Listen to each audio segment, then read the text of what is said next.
So apologies for that, everyone. It's an issue I've had for the last 30 minutes. So I've been really trying to fix it, switching from different internet, switching things on and off, trying to make sure we have the best streaming experience. So today we'll be talking about several things. One is what happened last night with the Fed, with the FOMC press conference, with the Fed dot plot.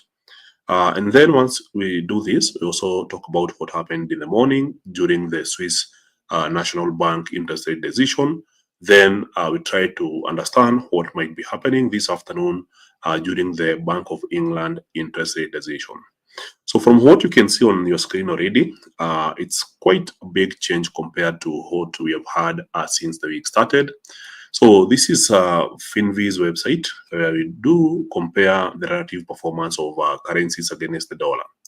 So while for the better part of the week, currencies have been stronger than the dollar, today we are seeing the exact opposite. The Australian dollar and the New Zealand dollar were the strongest over the week against the dollar, but as of this morning, we are seeing the dollar being pretty strong against these currencies, and a majority of them have been losing compared to the dollar. So on the other side, we have seen the Swiss National Bank cut rates by 25 basis points. So instead of the Swiss franc weakening further, we saw the exact opposite reaction. In this case, the Swiss franc strengthening. So that's why it's doing better than the dollar. And of course, we're expecting an interest rate decision by the Bank of England, and this may explain the strengthening of the UK pound. So overall, we have a very strong dollar on our hands today, and that is expected to be the order of the day.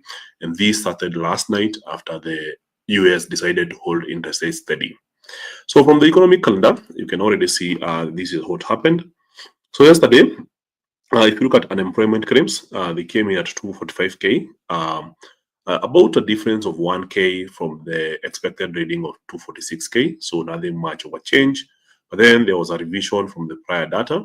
The revision was from 248 up to 250K. So not much of a movement from that.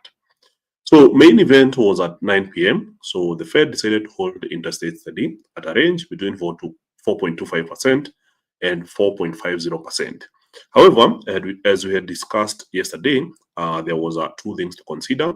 So the first thing was what would be the change in economic projections, or what we call the Fed dot plot. And then also the FOMC press conference, what would Powell say that would change the sentiment in the market as of now. So I'll give you a brief highlight of what happened. So I'm trying to find it. Just give me a sec. Yes, so this is the summary of economic projections from the Federal Open Market Committee as of June 18, 2025, which is last night. So I want us to focus on the dot plot. And the dot plot is basically the small dots that you see on your screen and the year they represent. So the Fed members will submit their opinions on the expectations about the interest rate in the US for the year, then for the next year, the other year, and for the longer run. So I want us to focus on the 2025 area here. And as you can see, they will submit a midpoint. So for instance, if you look at this scale, this is in percentage points. This is 4%, this is 4.25%, and then 4.5%. So here, if you count the number of dots at this area here, this is 1, 2, 3, 4, 5, 6, 7. So 7 FOMC members expect interest rates to be between 4.25% and 4.50% over the course of this year. So in this case, they are not expecting any more rate cuts. On the other hand, there's 2 members who expect rates to be between 4% and 4.25%. So in this case, 2 members are expecting some form of one rate cut. Then you go further down, 1, 2, 3, 4, 5, 6, 7, 8. So we are looking at 8 members who are expecting rates to be between 3.75% and 4%. So that would likely imply 2 rate cuts, and 2 members who expect rates to be between 3.5% and 3.75%. In this case, 3 rate cuts. So clearly, if you look at the majority, this is 3, 4, 5, 6, 7, 8, 9, 10. 10 members are expecting at least 2 rate cuts for the rest of the year, whereas in this case, 9 members are expecting at least 1 rate cut or no rate cut for the remaining part of the year. So the key difference here in the reading of the Fed dot plot is the key change between what happened on the June submissions compared to what happens on the March submissions. So March, remember this is done quarterly, you notice that there is a key difference. So on March 19, 2025, this was the submissions.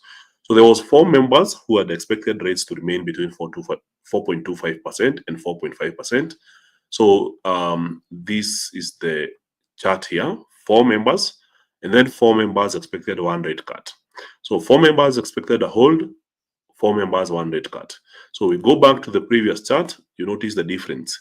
So 7 members are expecting to hold rates at the current level. So that is an increase by 3. 2 members are expecting 1 rate cut. And now if you compare with this other side, it was 4. So 2 members moved from a 1 rate cut and went all the way up. And now they're expecting at least the Fed holds interest rates at much higher levels.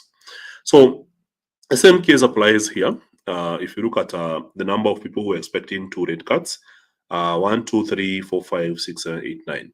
So this was 9 members expecting a rate cut, at least 2 rate cuts for the rest of the year. And now trying to make sure I'm sharing the right thing. So this is March 19, 9 members expecting at least 1 rate cut and 2 members expecting 2 rate cuts. So now you go back and you observe what's happening here. So as of the June or last night presentation, this is 8 members who are expecting 2 rate cuts. So the 9th member may have moved all the way up and decided that in this case, we don't want any more rate cuts. And then 2 members who are expecting at least 3 rate cuts. So clearly, the shift in summary of economic projections from what we saw in March, which was a pretty majority on more rate cuts and a balanced between holding rates at the current level and cutting rates once. Now we are seeing a key difference. Now there's more members who expect the Fed to hold interest rates at the current level without any cuts. Only 2 members are expecting 1 cut. And then majority are showing that they're expecting rates to be cut twice for the rest of the year. And only 2 members are going for an expectation of more than 2 cuts. So members are shifting towards the upper side, which basically implies that more and more Fed members are becoming critical of cutting rates further. And that kind of trend basically indicates that there will be more FOMC members willing to hold rates higher for a longer period of time. And as a result, we saw the US dollar strengthening last night. So I believe that much is clear from the Fed dot plots. So now we'll be moving into other expectations that we expect for the day. So today being Thursday, the 19th of June, it's a public holiday in the US. It's called the Juneteenth. This is in observance of the National Independence Day in the US. This is mainly for the blacks. This is when the African Americans got their independence, or basically end of slavery. So they basically celebrate this day today. So the official Independence Day, when the US got its independence from the British, was on the 4th of July. So that should be about 2 weeks from now. So in this case, we are basically looking at a bank holiday in the US. So low volumes will be expected in the New York session. So now we mainly focus on the London session, which we just entered. So the Swiss National Bank decided to cut rates by 25 basis points. So from 0.25% down to 0.0%. So they also released a monetary policy statement. This is the monetary policy statement that was released on 19th June 2025. So the Swiss National Bank is lowering the SNB policy rate by 0.25 percentage points to 0%. The new policy rate applies from tomorrow, 20th June. Banks cite deposits held at the SNB will be remunerated at the SNB policy rate, up to a certain threshold. The discount for sight deposits above this threshold remains unchanged at 0.25 percentage points. The SNB remains willing to be active in the foreign exchange market as necessary. So inflation in Switzerland has declined further since the last monetary policy assessment. It decreased from 0.3% in February to negative 0.1% in May, indicating that the Swiss economy got into deflation. So when you see negative inflation year over year, then you know it's deflation. So this decline was mainly contributable to the development of prices in tourism as well as for oil products. So we know that oil products have really gone down, and if tourism has been increasing in Switzerland, then it may explain the drop in prices. So compared to March, the new conditional inflation forecast is lower in the short term. So in the medium term, there is hardly any change from March. The forecast is within range of price stability over the entire forecast horizon. So it puts average annual inflation at 0.2% for 2025 or this year, 0.5% next year, and 0.7% for 2027. The forecast is based on the assumption that the SNB policy rate is 0% over the entire forecast horizon. Without today's rate cut, the forecast would have been lower. So in this case, the Swiss National Bank is expecting relatively low inflation for the next 2 years, with the assumption that it will hold interest rates at 0% for the foreseeable period. So in this case, we don't expect many interest rate movements for the rest of the year from the Swiss National Bank. So that may explain why the SNB settled with 0%, given that inflation has really subsided and may average 0.2% for 2025. So following the strong first quarter growth is likely to slow again and remain rather subdued over the remainder of the year. The SNB expects GDP growth of 1% to 1.5% for 2025 as a whole. The SNB currently also anticipates GDP growth of 1% to 1.5% for 2026. Unemployment is likely to continue to rise, but slightly. So those are the key highlights from the Swiss National Bank. So now we expect a longer term hold around 0%. And of course, that will create divergences with our central banks, which may impact the performance of the Swiss franc in the market. But overall, we know that the Swiss franc is usually in very strong demand as a safe haven currency. So even if the interest rates are 0%, we don't expect the currency itself to be weakening as much, because as mentioned, and this was a very important statement, the SNB remains willing to be active in the foreign exchange market as necessary, meaning that they are willing to stabilize the currency by engaging in the currency market. So Fed holds rates steady, stays on track for 2 cuts in 2025. But as we have seen, there's a shift in the balances, with more members considering holding rates a little bit higher for longer. So that's one of the key highlights as of this morning. Then from the Israel-Iran war commentary, the oil choke point Iran could threaten, but probably won't. So as President Trump weighs whether to join Israel's attack on Iran's nuclear weapons program, one major factor is how Iran might respond. That leads to a crucial bit of water known as the Strait of Hormuz. So for decades, strategists have fixated on the channel linking the Persian Gulf to the Arabian Sea and open waters. The Strait of Hormuz, ranging in width from 35 to 60 miles, passes between Iran and the north of Oman on the south. About 20% of the world's petroleum and seaborne natural gas shipments flow through the strait, making it the world's single most important passageway for fossil fuel. So Iranian officials routinely threaten to block energy shipments through the strait when involved in some kind of conflict. They have done so again ever since Israel began attacking Iranian nuclear weapons and military targets on June 13. And in this case, I would say it with a bit of salt. There is no proof so far that Iran has any form of nuclear weapons. So there's a big part of the reason Brent crude oil prices jumped more than 15%, $76 per barrel, as traders anticipated and then reacted to the fresh outbreak of hostilities between Israel and Iran. So an Iranian effort to shut the strait would roil energy markets, easily pushing crude prices above $100 per barrel. But it would also be extremely risky for Iran, whose theocratic leaders have to map out what could happen next. Trump, meanwhile, has to gauge whether a US attack on Iran might trigger an effort to close the strait and how he would respond in turn. So it will be one of the central factors as the US considers whether to join Israel in attacks on Iran's nuclear facilities, alleged.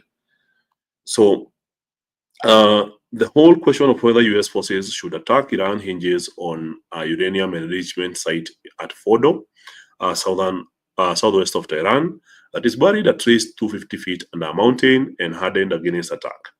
Israel doesn't have conventional weapons able to penetrate that deep and destroy hardened targets, but the US does, and those giant bombs can only be carried by US warplanes. So taking out Fordo and wiping out the Iranian, I would say, nuclear mining facility would eliminate the risk of one of the world's nastiest regimes getting nukes anytime soon. So that's a plus in the world peace column, but an American attack on Iran would open the door to Iranian retaliation. So Iran can't beat the US in a war, but it can inflict pain on its adversary and put Trump at odds with his pledge to end US involvement in foreign wars. In fact, I'm very much interested with who wrote this article, mainly because they tend to put out of things that are not factual, especially on the allegations of nuclear weapons in Iran. So, on some key highlights on trading economics, Fed keeps rate steady, still sees 2 rate cuts by year end. Australia jobless rate steady at 4.1% for that month. Oil falls as markets await move on Iran-Israel conflict. Gold rises on geopolitical risks. Haven't risen much. I would say gold has been pretty much dancing for the better part of the week, up and down, up and down, up and down. Sort of retail traders who went for bullish trades on Monday, Tuesday, Wednesday haven't really made much, mainly because it has been mainly consolidating. So dollar crimes on Fed rate hold Mid East tensions. China stocks deep on geopolitical tensions and policy uncertainty. Of course, we know that the People's Bank of China will be making an interest rate decision later in the week. That should be tomorrow on Friday. So New Zealand GDP expands for second quarter. Yes, we saw that expansion in New Zealand GDP. So this was news earlier this morning around midnight. So GDP expanded by 0.8%, beating the expectation of 0.7%. Of course, higher than the previous 0.5%, which was revised down from 0.7%. So on the job market sector, Australia also didn't do well. So expected that in the month of May that the economy created 20.6k jobs, but in real, based on the statistical data, there was a net loss of jobs of 2.5k and unemployment remained the same at 4.1%. So I'm trying to see if there's any other highlights I may have missed. So of course there is the update. Trump meets with national security team on Iran as US prepares to evacuate citizens from Israel. So those are key developments. So also Trump considers strikes at Iran as Middle East volatility deepens. Then, as of this morning, Israel attacks Iranian nuclear sites. I would say uranium sites, not nuclear sites. Missile damages Israeli hospital. So those are the key updates as of this morning. Then the main highlight on financial juice is Swiss interest rates were cut by 25 basis points to 0%, same as forecast. And of course, now we are looking at a zero interest rate era for Switzerland. So that being said, I believe we have covered some of the main highlights as of this morning. So now we can jump straight into some technical analysis and try to understand where the charts might be headed next. So just give me a sec. Okay, here we are in.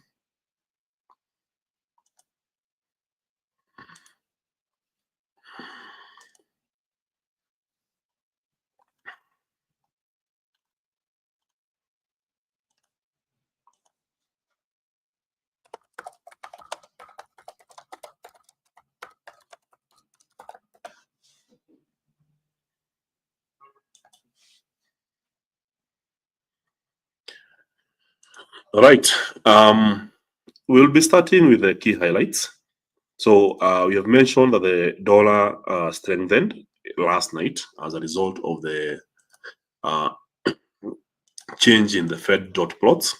So in this case, this was the reaction from 9 p.m. So dollar maintaining a strong rally. Today it has extended the gain even further.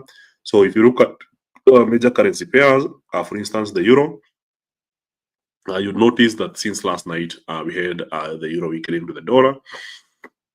Then in both Sydney and Tokyo sessions, the dollar was still weakening further. But then as we enter London, it's regaining some of the value it had lost yesterday. So, however, key level has been broken in Euro USD. So it's along a trend line that we have been observing since May.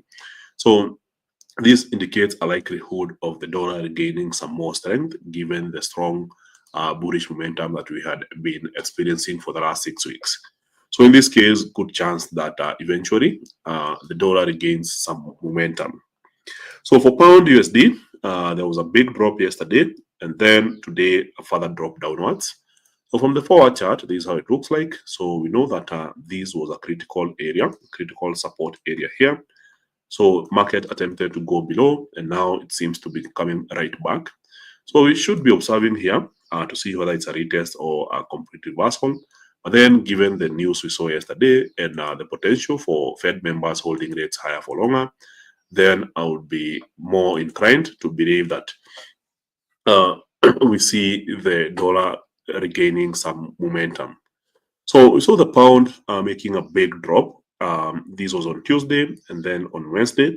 So perhaps this is the direction for the week. So from the forward chart, since the week started, there was a slight movement up and then a big drop. So perhaps some further movement downwards.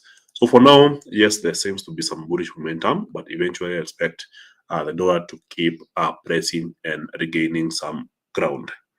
So for Swiss franc, notice how the dollar is losing to a very strong Swiss franc. And this is a concept that we have been discussing for the better part of the year. So as we have mentioned, whenever we're expecting a central bank to cut interest rates, the overall impact of that is that the currency is supposed to be weakening. So the currency weakening basically means, in this case, the dollar gaining against the Swiss franc. So this often happens earlier in the week before the official announcement. And once we get the official announcement, the market does the exact opposite. So in this case, a rate cut that was supposed to weaken the Swiss franc already weakened the Swiss franc ahead of the announcement. And once it was officially announced, we saw the market doing the exact opposite. So, of course, on the long run, we should be expecting this bullish momentum to continue. But for now, since it's the exact opposite reaction, then we wait for this bearish momentum to weaken. So, we are also seeing the UK 100 index making a big drop and still remaining within a peculiar range that we have been observing. So notice what has been happening here. For the better part of the last couple of weeks, the FTSE 100 index has been on a range, I would say a sideways momentum. So for this period, nothing much has been happening. The overall price action is just sideways momentum.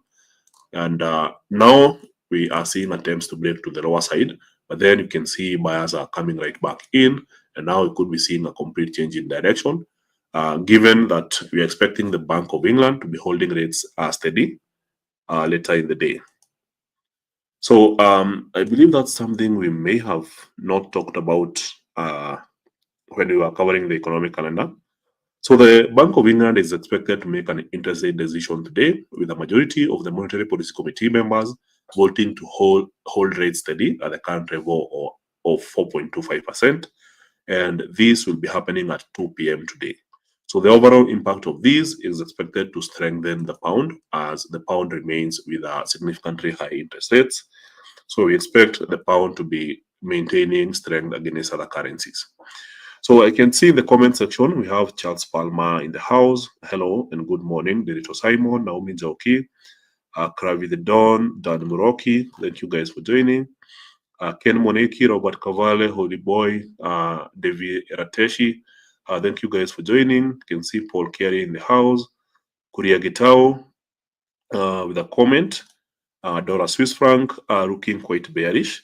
Yes, it's buy the news, buy the rumor, sell the news, playing out as expected, and also as we had discussed on Monday as well as on Wednesday. So if you have any comments, feel free to type them in the comment section, and I'll be responding as we continue. So, of course, there's a request to check on gold. That is always on schedule. I don't think we have ever done a session where we didn't cover gold. So, gold is still doing the same thing. So, yesterday in our session, we talked about the market potentially going for a level that would technically retest.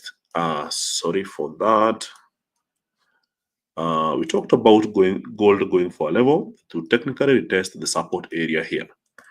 So the market dropped the first time, went back up, dropped a second time, retested the bottom here, then bounced again, showing that we are still in this period where gold is just consolidating, going after stop loss, after stop loss, after stop loss, after stop loss. So notice how this morning we got into this area again. So yes, this is an area we expected gold to dip into. So in this case, wiping out anyone who had bought at this level.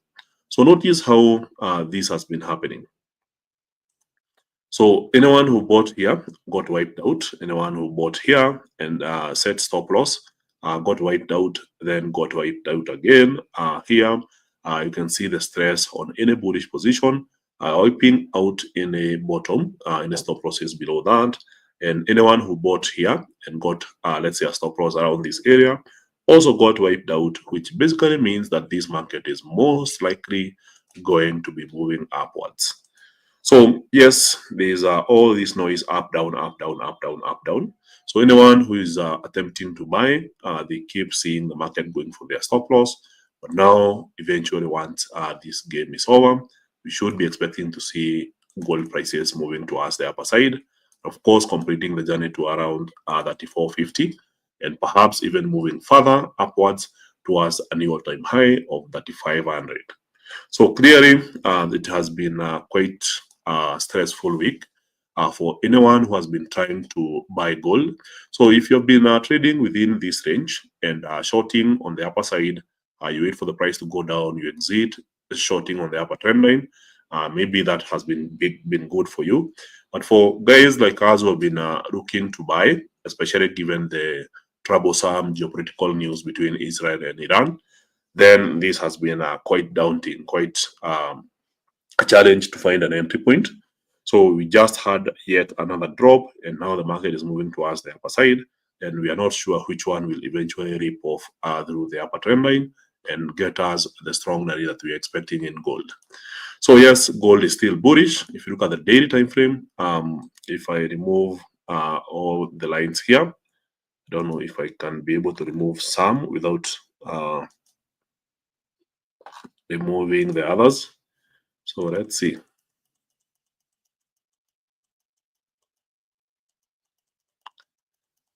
Okay, let's just remove them all.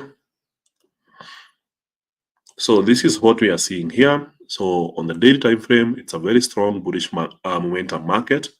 So the pullback has only lasted what? I would say 3 days. This is 1, 2, 3. So only 3 days we have seen this pullback, but at some point we expect some bullish momentum. So from the forward time frame, you can see the strong dip and the long tail towards the lower side of the forward candlestick. That is the current candlestick. So at some point, we should be expecting to see a change in this behavior in gold and potentially the market getting out of this trap. So this has been quite challenging for a lot of traders who have been looking to buy, and also for a lot of traders who have been looking to sell. Still not very good. Let's say you try to sell the breakout here, and then the market gets right back into it. So quite a tricky situation for gold traders.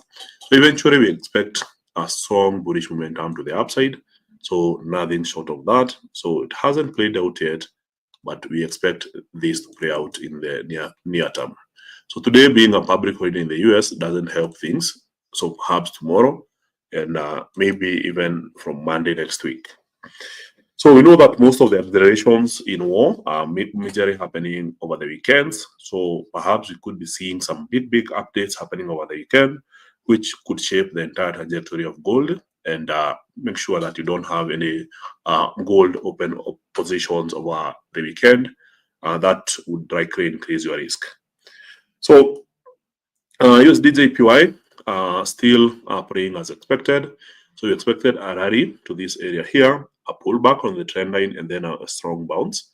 So this played out as expected, and now we are testing this area here, which implies that we are well on course for a strong rally towards 146.23. So this is a non-brainer. It's a book pattern. It's playing out as expected. So AUDUSD pretty weak, and of course, given the weak job market report, we saw the Australian dollar losing further from last night's drop. So in this case, we are testing a key level support area, and we could be seeing the market bouncing from here. So notice what has been happening in these levels here. So anytime the market has gotten to these levels in the last couple of days, we have seen a strong bounce. So now it's shaping up for a bounce, but I would be more inclined to observe whether it breaks towards the lower side, given that we have a trend line to watch here. So there is a trend line here on the lower side.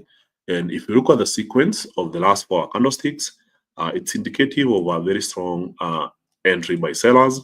So good chance that we control this cycle, and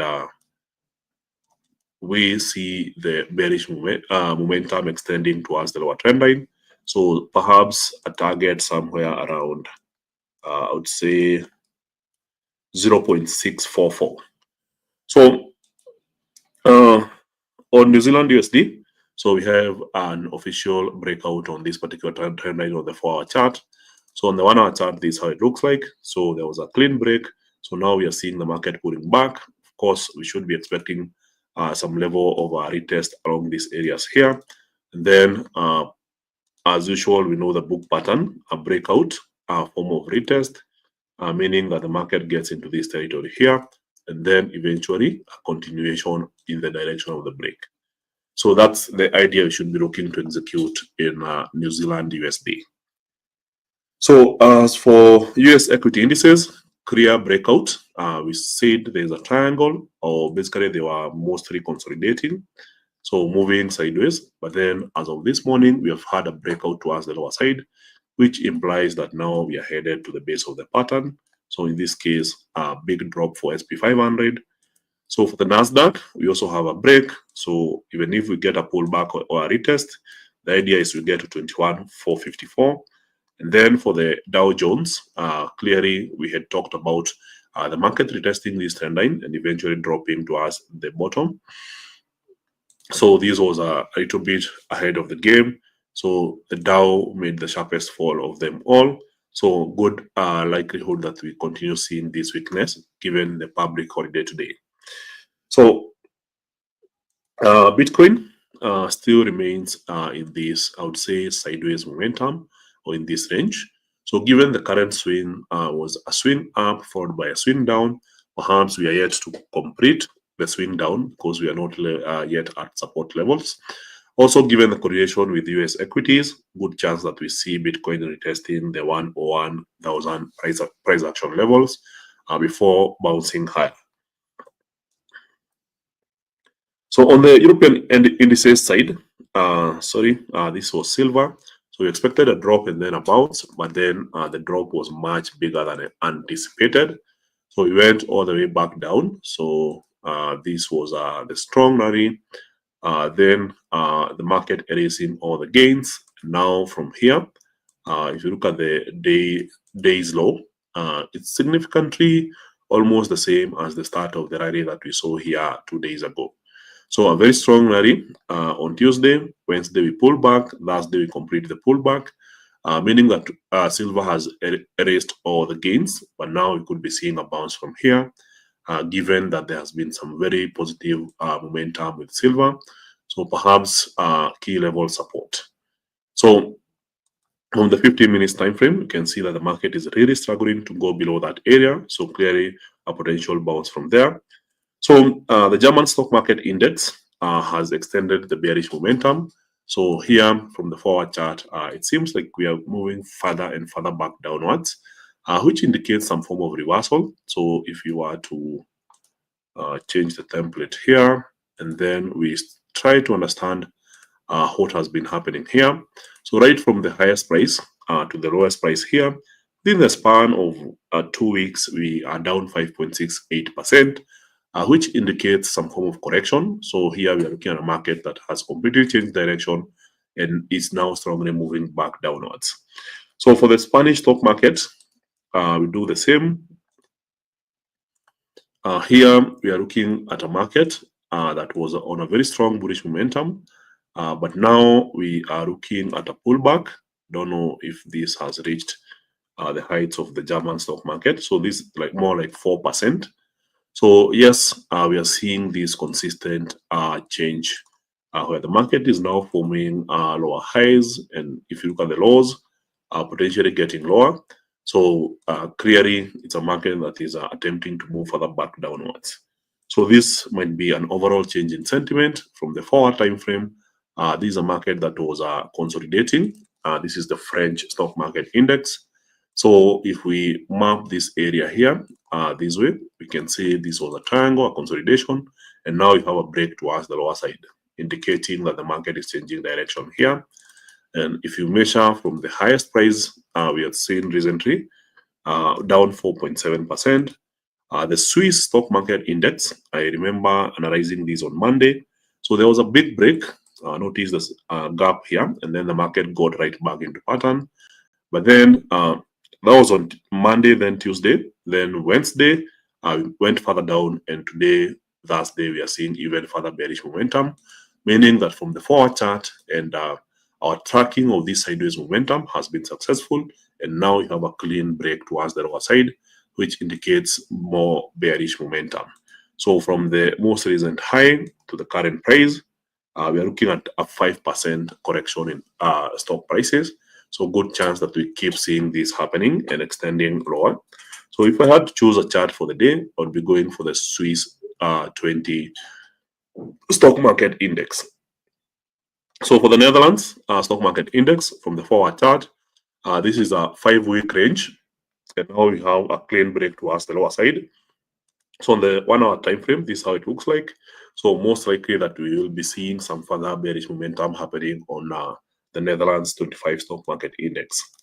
So as for Norway, still maintains a bullish momentum. It's still the most bullish index in the market right now. It keeps just pushing higher and higher. So if there is a cool index to trade this week, it has to be the Norway 25 stock market index. So for the EU50 or for the Euro stocks, here we are looking at an index that has now pushed into a new low despite making a very impressive recovery.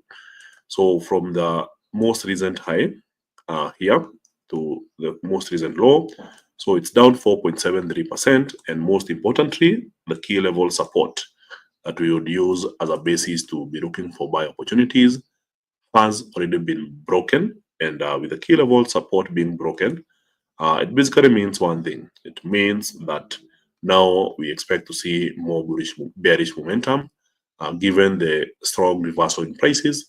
So we're almost reversing the gains that had been made last month. So if you look at last month, prices had opened here and closed all the way up. And now with this month's price action, good chance that we see an acceleration of the bearish momentum to 5,176 for the Euro 50 cash index. So there's also been a strong red activity on the Hang Seng index, basically implying that there has been out of selling. So since the week started, it's mostly been bearish with a strong push further downwards. And of course, we should be expecting an extension of the same today. So big sell-off happening earlier this morning. So good chance that we see the market going for 23,000 price action levels.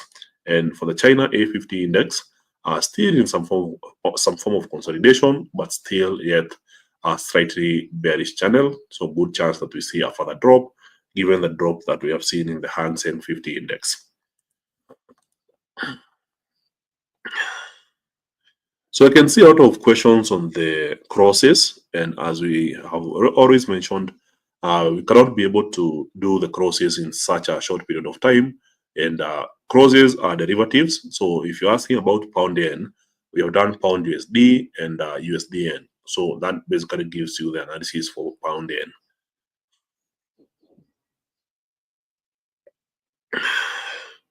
So good question here. Which correlation on BTC and European equities? No, the one that I've mostly observed over the years is the correlation between the price of Bitcoin and and American equities, more specifically the Nasdaq and the SP 500.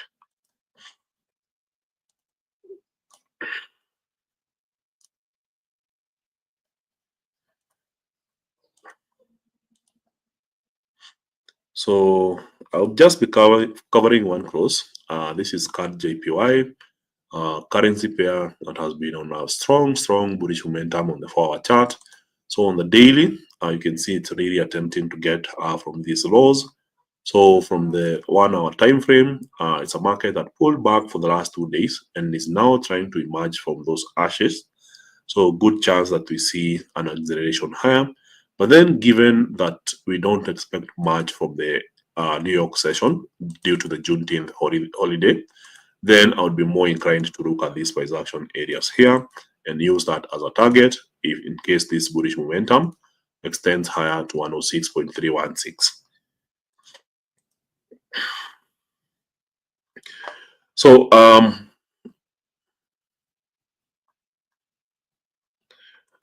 good question here.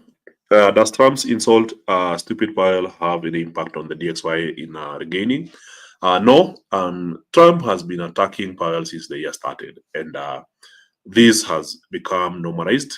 And we have also seen the trade where Wall Street has been describing Trump's decisions as a tackle. Trump always chickens out. So in this case, Jerome Powell is still in control of the monetary policy. And from what we have seen with his gang of Fed members, they are still moving more or more inclined to hold rates higher for longer. So good chance that that remains the case. So as we approach the end of the presentation, I would like to mention that the most recent episode of the Bullish Banter, released 2 days ago, was between myself, Jesse Ogola, and Stormzy Mwendwa. So make sure to check it out. It's available on FXPesa YouTube. You just click on the podcast section. Go through it and share your feedback. We'll be more than happy to respond to that. I've just shared a link in the comment section. So make sure to check that out as well as other episodes. So if you don't have a trading account yet, check the links in the description below. Register. It's free of charge and completely online. And if you are just beginning to learn about trading, make sure to check out the Novice to Pro series. It's available on FXPesa YouTube. So you can always go to the FXPesa channel and then look for the Novice to Pro course. So you go to playlists, whether you want it in Swahili, in English, you'll find it, Novice to Pro course. This will basically help you in getting to learn the basics about trading. So that's it for the day. Enjoy the rest of your day. I know we have had some challenges with the tech, but thank you for your patience. I waited for the session to start. We overpowered the issue, and now we have completed the session. So hopefully you get to trade from an informed perspective and make some cash for yourself. So that's it for the day. Remember, proper risk management. That's it.